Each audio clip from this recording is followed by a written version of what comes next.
Hace tiempo que no teníamos este espacio de las cápsulas de psicología y hoy vamos a abordar un tema muy importante que es justamente hablar acerca del TDA, hablar del TDAH y de todos los mitos que hay alrededor. Les recuerdo que en Laudes estamos comprometidos con prevenir las conductas de riesgo en la infancia y sobre todo ayudar a esta generación a sanar emocionalmente, y parte de ello hemos creado este espacio que es el Hospital de las Emociones, en donde trabajan personas de primer nivel, psicólogas de primera categoría.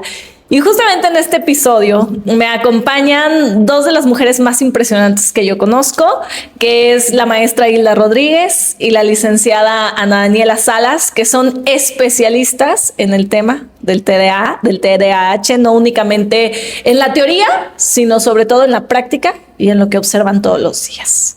Entonces, en este pequeño espacio me gustaría ir conversando acerca de todos estos mitos, pero sobre todo hacerles a ustedes las preguntas que a lo mejor cualquier papá tiene, que no sabe por dónde empezar, que no sabe hacia dónde ir, y que este espacio, este contenido hoy les pueda servir como una guía clara para poder avanzar. Y entonces, lo primero que me gustaría es abordar el tema justamente, ¿qué es el TDA? ¿Qué es el TDAH? ¿Y en qué se diferencian ambos? Hola Marisa, hola a todos, ¿cómo están? El TDA o TDAH y TDAH más bien es un trastorno del neurodesarrollo. ¿Qué es esto? Es un trastorno que se desarrolla en las primeras etapas del bebé. A veces, pues ya generalmente el 70-80% de los casos son hereditarios. Otros casos surgen porque tal vez algo sucede durante el nacimiento, alguna falta de oxígeno, que el bebé no bajaba, que no lloraba a tiempo, que nació moradito, etcétera, etcétera, etcétera, ¿sí? Entonces es un problema del neurodesarrollo, es decir, que su cerebrito no tiene un desarrollo adecuado. Tal vez las conexiones, sobre todo del área prefrontal, todavía no se desarrollan para la edad que tiene el niño. Ana Daniela, ¿tú qué piensas? Hola, buenas tardes. Bueno, a mí me gustaría decir que, pues como tal, sí, el cerebro no es que se desarrolle, pero creo que se desarrolla de una manera más lenta. Es decir, las áreas de atención, el control de impulsos, toda esta cuestión no es que el niño no lo vaya a tener, sino que más que nada que lo va a hacer un poquito más lento y depende de cada niño. Y sí, o sea, creo que sí dependen como de muchos factores. Pero aquí creo que la importancia, lo que he visto más como en la práctica, es que a los papás pues sí les asusta un poco como la razón. Yo les digo que más que nada es como entenderlo y irlo como buscando o guiando al niño para que pues vaya avanzando en la adaptación sobre todo. ¿Y cuáles podrían ser las diferencias más claras, no? O sea, ¿son lo mismo estos dos términos, TDA, TDAH? Y si no, ¿cuáles son las diferencias más claras? ¿Y a partir de qué edad se empiezan a ver estos síntomas? O sea, yo soy mamá primeriza, a lo mejor mi hijo tiene 1 año, 2 años. ¿A qué edad puedo empezarme a preocupar por este tema? O bien, ¿a partir de qué edad se puede diagnosticar? Mira, es que el trastorno se llama en sí trastorno por déficit de atención con hiperactividad e impulsividad. Tiene 3 factores: falta de atención, hiperactividad e impulsividad. Entonces hay 3 categorías. Una es cuando hay predominancia de la falta de atención, que son niños que luego son muy soñadores, trabajan lento, se distraen mucho, en fin. Otra categoría que está dentro de este mismo trastorno es trastorno por déficit de atención con predominio de la hiperactividad e impulsividad, que es los otros 2 factores, que son los niños muy inquietos, que no pueden quedarse sentaditos, que responden preguntas antes de que termines de contestar, que les cuesta respetar su turno. Entonces está dentro de la misma categoría, pero depende de qué predomina en cada uno de los niños. Y hay una tercera categoría, que es cuando tiene la falta de atención más hiperactividad e impulsividad al mismo tiempo, ¿sí? Sí, creo que sí lo pondría como en esas 3 categorías, en la cuestión de, sí, como los niños que les afecta más como en la parte de poner atención en la clase, de que son como, sí, que sueñan despiertos. Luego están los niños que es como lo más común los hiperactivos, que son los que no se pueden quedar quietos en la silla, que les cuesta seguir indicaciones, que son niños muy, muy explosivos, y luego está el combinado. Aquí, por ejemplo, en la cuestión del TDA, creo que es el más común. Creo que desgraciadamente ahorita hay una sobrediagnosticación en la cuestión del TDAH. Creo que hasta cierto punto en ciertas edades es normal que el niño le cueste como quedarse quieto, no sé, a los 3, 4 años. Por eso yo cuando trabajo con los papás, yo les digo, hay que darle chance también al niño de que madure. Si sigue el síntoma o si aumenta, significa que sí, pues hay probabilidad, porque luego ellos lo quieren como diagnosticar, y sí, entiendo que pues a lo mejor pues se puede confundir, entonces pues ahí no sé qué quiere agregar mi compañera Isla. Sí, el diagnóstico como tal se da entre 6 y 7 años. Antes se decía que a los 7, actualmente en el DSM-5 TR se menciona que es a partir de los 6 años. Sin embargo, yo he tenido pacientes que desde bebés se les nota. Por ahí tenía un pacientito que me decía a la mamá, no, es que apenas tenía 6 meses y ya me había roto la cuna, ya me había roto la sillita, o sea, son niños que algunos ya desde pequeñitos se empieza a notar, ¿no? Pero hay otros que sí, ya cuando entran a la escuela, ya cuando tienen que seguir indicaciones, sobre todo por ahí de la primaria, que son indicaciones más precisas, se empieza a notar más, pero hay unos que desde jardín, e incluso te comento desde bebés, ya se les empieza a notar, ¿no? Bebés muy irritables, en fin. Sí. Y creo que algo importante en la cuestión del diagnóstico es de que para que se diagnostique tienen que estar en un ambiente más, o sea, en 2 o más ambientes. Es decir, no puede ser nada más que sea nada más en la casa o en la escuela. Tienen que estar en casa y en la escuela o en las actividades extracurriculares, porque luego en ocasiones pasa mucho que puede ser que el niño esté sufriendo de alguna ansiedad social, que no se lleve bien con el maestro, que le hagan algún tipo de bullying y eso sea lo que le impida como concentrarse. Entonces es como importante que los síntomas estén en 2 áreas para ir detectando como que podría ser. Y fíjate, Ana, totalmente de acuerdo con lo que tú dices, pero además, creo que tú lo has mencionado en algunas de tus pláticas, actualmente el exceso de pantallas está simulando trastornos de déficit de atención con hiperactividad, impulsividad, irritabilidad. El exceso de pantallas está afectando mucho este trastorno del espectro autista. No es lo mismo, se confunde. Ahora, el exceso de pantallas no provoca un TDA, pero sí provoca síntomas similares: irritabilidad, impulsividad, baja tolerancia, periodos cortos de atención, mas no lo provoca el TDA. Presenta síntomas parecidos, pero si ya hay un déficit de atención o déficit de atención con hiperactividad e impulsividad, entonces empeora la situación. Esa es una situación.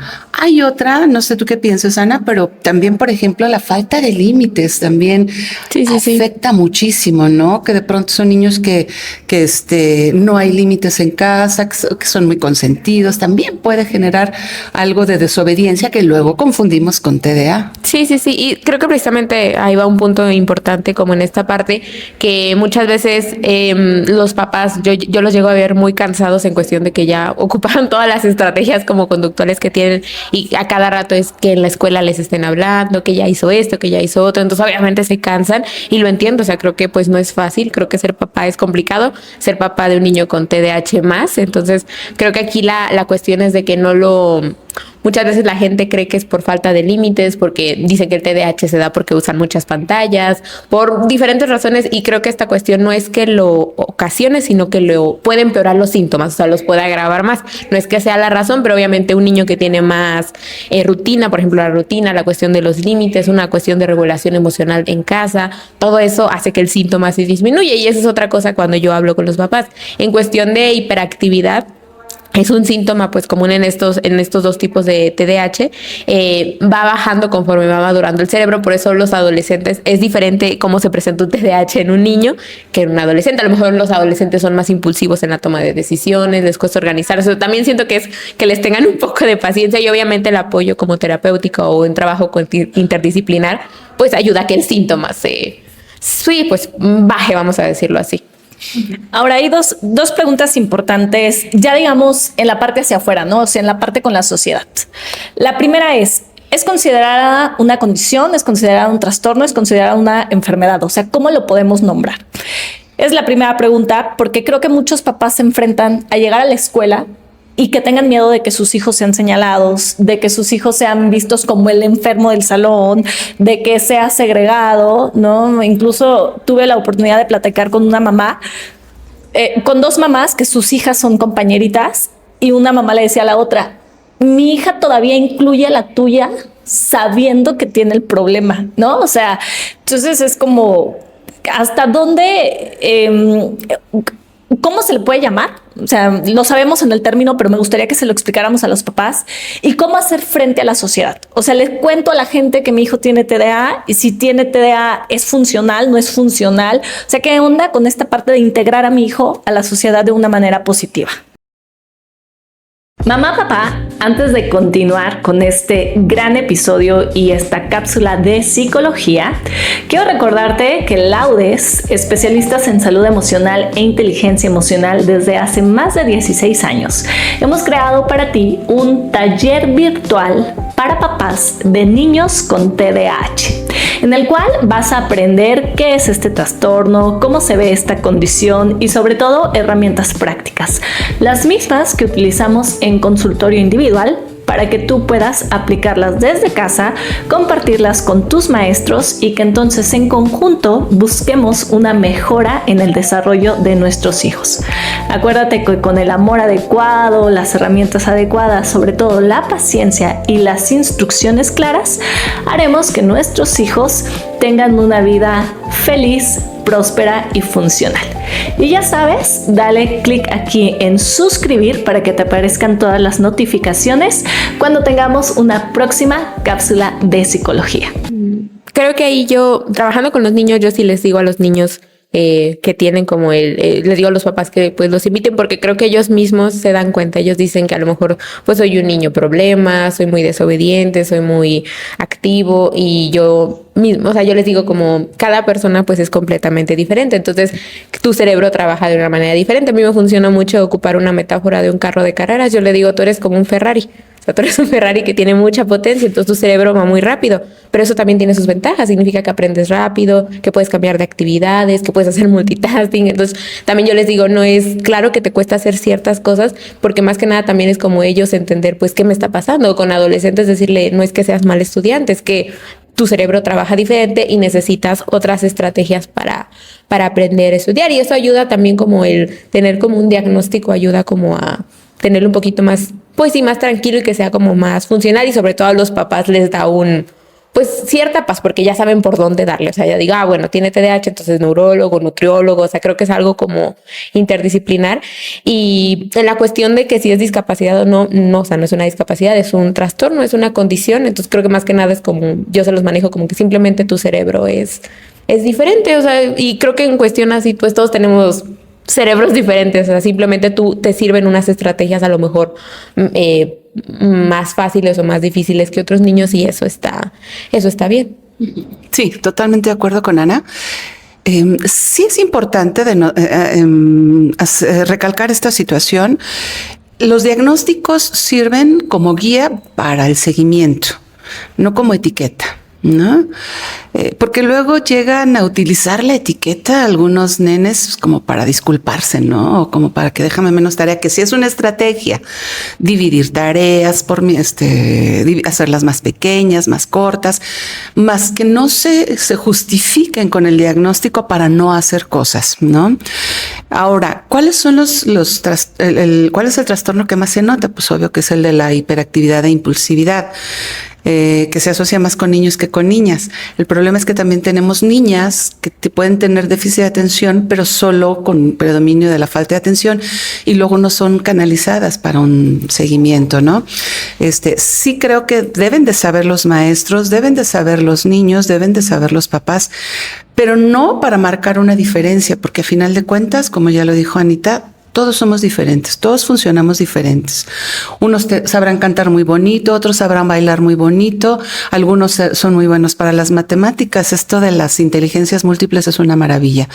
Todos son inteligentes, bueno, a menos que haya alguna situación de comorbilidad, pero todos tenemos diferentes habilidades y eso hay que recalcarlo siempre, ¿no? Entonces, si es un trastorno que te hace diferente o que funciona diferente tu cerebro, sí, pero cualquier niño es diferente. Cualquier adolescente procesa diferente la información. Entonces, digo, tampoco es necesario andarlo gritando a los cuatro vientos, más quienes sí necesitan saber son los papás y los maestros para saber cómo apoyarlo.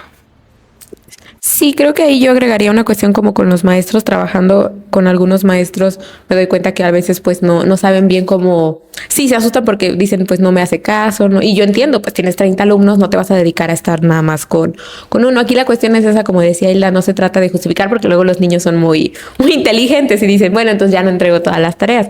Y no, o sea, yo cuando se trabaja como la parte académica, yo les digo, denle chance, o sea, no te va, no sé, si tiene que hacer 30 multiplicaciones, no va a ser 30, porque no puede ahorita, porque no está trabajado la terapia, porque no ha practicado atención, entonces no te las va a hacer. A lo mejor te aguanta 2 y a lo mejor ese es nuestro objetivo de un mes, que me aguante 2 multiplicaciones. Bueno, ahora ya me aguanto 2, ahora 3 y así vamos aumentando, porque es lo que les comento a los papás. Yo quiero que sea funcional, yo quiero que sea independiente, porque tampoco se trata que pues haga menos simplemente como por el diagnóstico, sino irlo empujando. Y por eso comento mucho como el trabajo entre pues todos, porque pues a lo mejor luego me pasa que en el consultorio se portan muy bien, trabajan muy bien, pero en casa a lo mejor no. Entonces también creo que es como importante, sobre todo en la parte de los papás, darles estrategias a ellos también en casa para el momento de hacer tareas, porque creo que es lo que más les cuesta ponerlos a hacer, o sea, no les gusta hacer tarea. Y también lo entiendo, o sea, creo que hay como que buscar como diferentes estrategias. No sé si, por ejemplo, no sé, tenía el caso de un niño, un adolescente que funcionaba mejor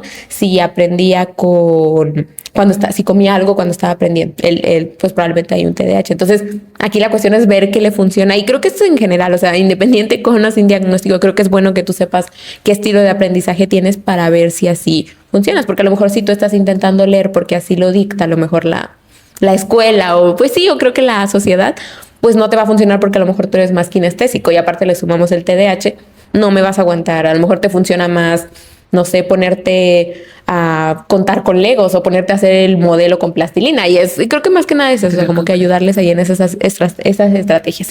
Fíjate que a veces los papás entran en conflicto porque dicen, es que en la casa trabaja muy bien, hace las tareas muy bien, se echa una película completa y no hay ningún problema. Y yo les digo que es importante que hagan esta diferencia entre estar en casa haciendo la tarea uno a uno, papás con el niño, es mucho más controlada la atención, no hay tantos estímulos distractores, a que esté dentro de un grupo con 25, 30, a veces hasta 40 niños, en donde hay muchos estímulos distractores, donde hay muchos elementos visuales y auditivos que pueden llamar su atención, dependiendo de cuál de las habilidades cognitivas o de las funciones cognitivas estén dañadas, ¿verdad? Pero sí es importante que no porque vea una película completa es normal que se puedan aventar una película completa, porque el cambio de escenas permite eso, que esté atento, los sonidos, incluso hasta físicamente puede sentir la música, ¿no? Entonces, el hecho de que soporte una película completa no significa que no tenga TDA, ¿no? Yo ahí agregaría algo en la cuestión de que precisamente me pasa mucho con los papás, que ellos comentan que porque su niño sí se puede quedar horas jugando Roblox, por ejemplo, que es lo que está ahorita muy de moda, y no puede hacer la tarea. Y yo le digo, bueno, o sea, lo puedo explicar por la parte como conductual de que obviamente también la escena, el Roblox tiene como varios estímulos, pero también está la parte del cerebro, que como bien dijimos, su cerebro trabaja diferente. Entonces en el cerebro hay unos neurotransmisores que son la dopamina y la serotonina. Esas son las encargadas, bueno, las hormonas son las encargadas de que nos dé placer hacer las cosas. Entonces, específicamente en el TDAH trabajan diferente. Entonces, por eso no se sienten motivados para hacer las cosas de la escuela, pero es porque su cerebro trabaja diferente, no es porque no quieran. Es algo que yo les digo, los niños a lo mejor sí quieren, pero por eso es mucho el apoyo como interdisciplinar con neurólogo, con toda esta cuestión psicológica, porque así vamos buscando pues que vaya, pues sí, teniendo más atención. Por ejemplo, como dice Hilda, de que a lo mejor el hecho de que sienta la música, el hecho de que tenga esto, a lo mejor digo, pues si a mi hijo le gusta ver videos, ok, si le estoy enseñando las tablas periódicas y normalmente cuando aprenden las tablas de multiplicación, perdón, son repetirlas, pero el niño no aprende de manera auditiva o visual, pues a lo mejor le digo, bueno, ¿y qué tal si le pongo, no sé, nos inventamos una canción de las tablas de multiplicar? Porque a lo mejor él sí es más auditivo, no sé, o sea, el hecho es de que busques como la forma en que el aprendizaje sea como más motivacional, o si le gusta Bob Esponja, pues le pongo cosas de Bob Esponja, o si le estoy enseñando, por ejemplo, ahora me ha funcionado mucho con niños enseñarles autorregulación con Roblox. Entonces, más que nada es como esta cuestión de que irlo viendo qué le gusta a mi niño, qué le gusta al adolescente, para que sea más fácil que se motive a hacer la actividad. Ahora me viene a la mente una pregunta sobre los mitos, ¿no? ¿Todos los niños con TDAH deben ser necesariamente medicados? O sea, ¿deben de llevar un acompañamiento psiquiátrico? Si sí, ¿para qué sirven los medicamentos? Pero ¿hasta qué punto? Yo he escuchado mucho como es que el medicamento los apaga, ¿no? Entonces les quita como toda esa chispa. ¿Hasta qué punto es como se necesita, no se necesita? ¿Qué mitos hay alrededor de? Y si ustedes tienen una opinión práctica, o sea, a través de su profesión, de lo que ustedes trabajan en consultorio, súper bienvenida. ¿Qué opinan del tema? Es que depende del caso. Cada caso es diferente, ¿sí? Por ejemplo, si tenemos un trastorno por déficit de atención con hiperactividad e impulsividad, más una situación comórbida, es decir, que tiene otro trastorno asociado, por ejemplo, de negativista desafiante, un trastorno negativista desafiante que es muy común, y a lo mejor tiene una impulsividad que no se puede controlar y que le afecta en su entorno familiar, en su entorno escolar, en su entorno social. Entonces, es muy probable que se le pueda mandar con el... Mira, yo siempre, cuando yo hago la evaluación, dependiendo del nivel de gravedad, porque en el mismo diagnóstico se pone si es leve, moderado o severo, si es una situación severa, si vemos que sí trae una cuestión de nacimiento, ya que tuvo algunas dificultades de nacimiento y que le está afectando de manera importante en la vida en general, entonces sí mando con el neurólogo pediatra, en el caso de niños y adolescentes. No se puede obligar a los papás a que lo mediquen. A muchos papás les da miedo que porque luego desarrollan adicciones. No es así. La adicción sí se puede desarrollar, que es otra situación que va muy de la mano. Un déficit de atención, generalmente con hiperactividad o impulsividad, o un déficit de atención solo con predominio de la falta de atención, que sí desarrollan adicciones si no está bien diagnosticado y bien tratado. Entonces yo mando con neurólogo pediatra para que él haga la revisión y él determine si ya hay una cuestión biológica que sí se tenga que medicar, y si no, hay neurólogos pediatras que están trabajando con omega 3 que les pueden dar ese tipo de medicamentos. Bueno, son vitaminas, no son medicamentos. No todos los casos se medican. Los leves, a lo mejor con un proceso de terapia cognitivo-conductual, pueden trabajar muy bien, pero depende de cada caso. Depende del déficit de atención que tenga, depende de si tiene situaciones agregadas al déficit de atención. Eso es lo que yo observo. Sí. Sí, creo que aquí, bueno, en su momento cuando me llegan los niños con TDAH para trabajar, yo siempre les pregunto si ya llevan como un trabajo con un neurólogo, porque a fin de cuentas creo que ese es el que ya da sí, completamente sí hay como el diagnóstico. Y a fin de cuentas yo les digo a los papás, pues dependiendo si es un diagnóstico muy severo, yo digo, pues aquí tu pequeñito, pues a lo mejor si no la podemos aventar con pura terapia, pero le va a costar, o sea, creo que le va a costar por la cuestión de síntomas, por la cuestión de que, no sé, en una ocasión me tocaba un niño que él decía que sentía algo aquí en el cuello.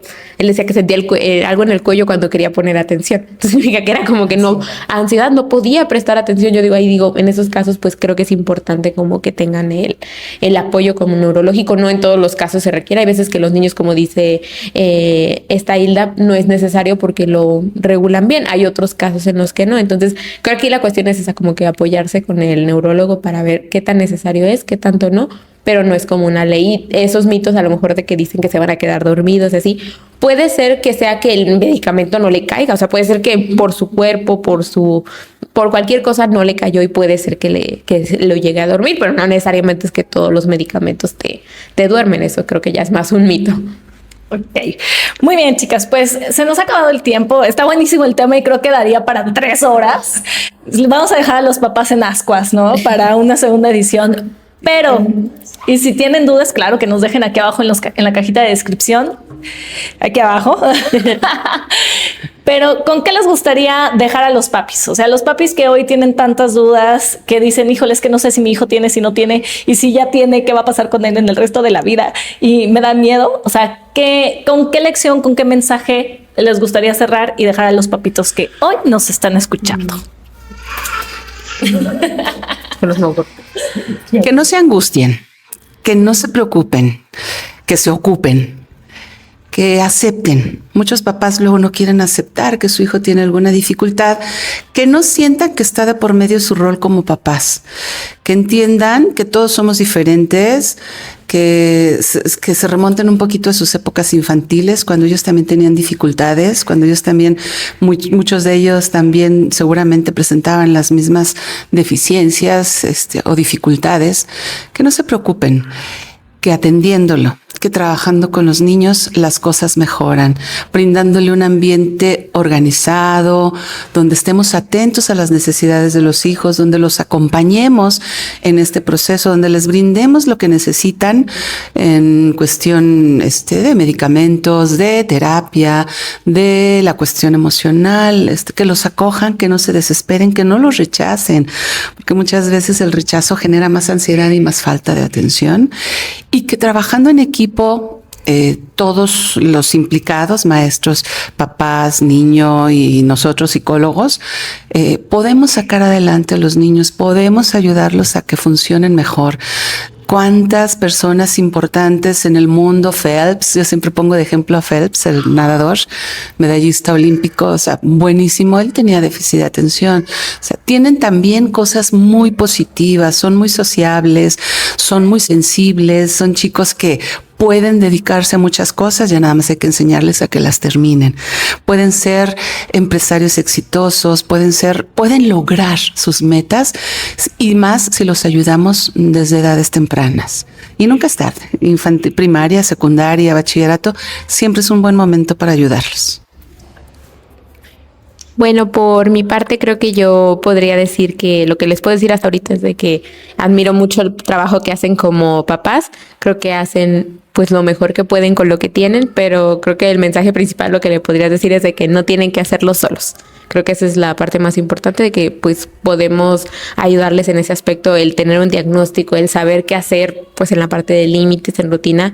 Creo que es algo muy importante, y como dice Hilda, pues no es como que por tener un trastorno ya no vas a poder avanzar o ya no vas a poder lograr tus metas. O sea, por mi parte yo tengo TDA, entonces creo que aquí la cuestión es de que soy psicóloga, entonces claro que tuve mis conflictos a veces, pero creo que el hecho de yo entender, de yo aprender, el hecho de que me digan, oye, tú tienes esto, ayuda mucho, porque ya te da a entender muchas cosas, y sobre todo a ustedes como papás les da la pauta de por dónde le ayudo. Si tiene TDA, pues le ayudo. Si tiene ansiedad, pues yo le ayudo. Entonces creo que sería con eso, pues con lo que me gustaría cerrar, que no tienen que hacerlo solos. Maravilloso. Ana, Hilda, gracias, psicólogas expertas maravillosas de aquí del Hospital de las Emociones Laudes. Papis, gracias por estar en esta cápsula de psicología y nos vemos en otra semana. Muchas gracias, chicas.